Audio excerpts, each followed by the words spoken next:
Hi అండి. ఇప్పుడు పచ్చి పులుసు చేస్తున్నాను. మా పల్లెటూరు స్టైల్లో చేస్తారు. కాల్చడాలు ఇవన్నీ ఉండవు. ఇప్పుడు వచ్చినాయి కాల్చడం. ఇంతవరకు ఇలా కాల్చే ఉండే ఇవ్వదు. ఎండుమిర్చి, కారానికి సరిపడా ఎండుమిర్చి తీసుకున్నాను. వీటిని వేపుకోవాలి.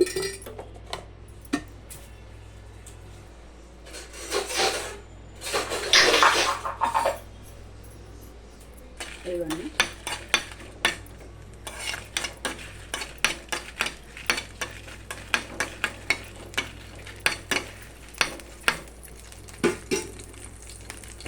చింతపండు, వెల్లుల్లిపాయ, జీలకర్ర.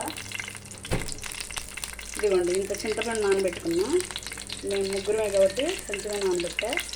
ఇంత వెల్లుల్లిపాయ తీసుకున్నా. జీలకర్ర 2 స్పూన్లు జీలకర్ర తీసుకొని, జీలకర్ర వెల్లుల్లిపాయ దంచేసుకోవాలి. ఫస్ట్ దంచింది చూపిస్తాను. ఇప్పుడు నేను వేగిపోయినాయి.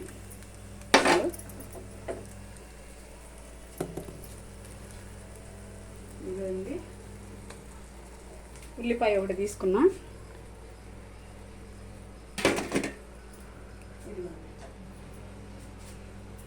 దంచింది వెల్లుల్లిపాయను జీలకర్ర దంచా. ఇందాక చింతపండు చూపించాను కదా, ఆ చింతపండు రసం. ఇప్పుడు దీంట్లో ఉల్లిపాయలు కూడా వేసేద్దాం. ఇలా వేసుకోవాలి, సన్నగా కోసేసి. కూరలు ఏం లేనప్పుడు ఇలా కూడా చేసేసుకోవచ్చు. ఇప్పుడు చింతపండు, ఒక ఉల్లిపాయ, ఎండుమిర్చి, జీలకర్ర, వెల్లుల్లిపాయ ఉంటాయి కదా మన ఇంట్లో, చేసేసుకోవడమే. ఇప్పుడు వీటిని కూడా ఇందులో వేసాం.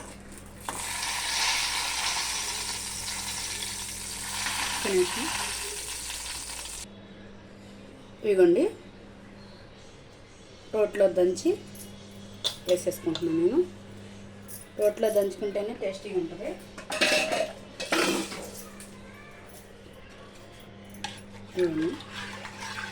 ఇప్పుడు ఇదిగో, ఇది తాలింపు పెట్టి, తాలింపులో వేపి వేసుకోవాలి. తాలింపు పెట్ట పొయ్యలకిచ్చి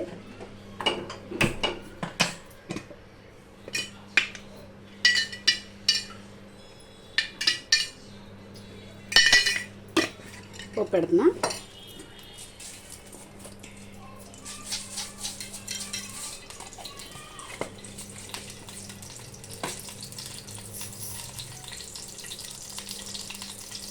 కరివేపాకు కూడా వేసేస్తున్నా.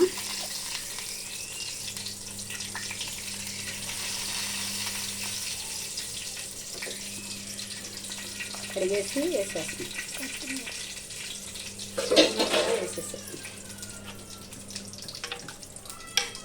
కొత్తిమీర, దీంట్లో కరివేపాకు వేస్తాను.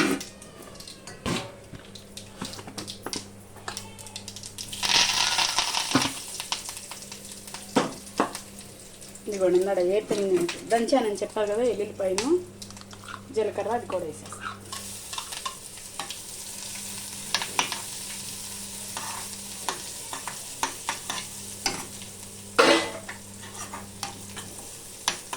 ఏం అవసరం లేదు.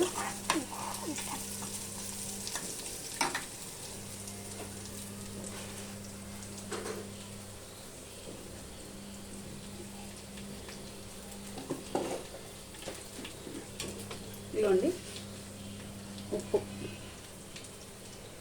మనకి ఎంత పట్టిద్ది అనుకుంటే అంత వేసుకోవాలి. అయితే సరిపోతుంది. ఇప్పుడు నీళ్ళు వేసేద్దాం. వేగిపోయినాయి, ఇంట్లో వేసేస్తాం. ఆఫ్ చేసేస్తా.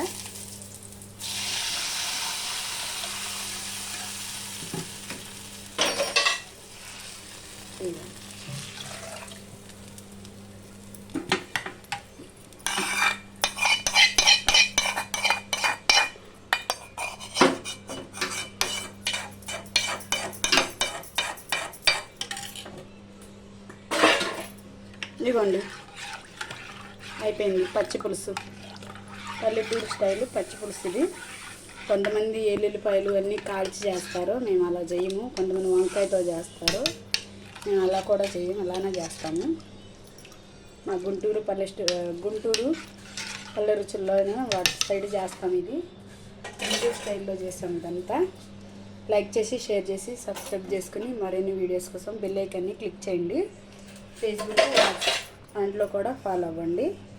మరిన్ని వీడియోస్ ఈ రెసిపీ ఎలా వచ్చిందో కామెంట్ ద్వారా చెప్పండి.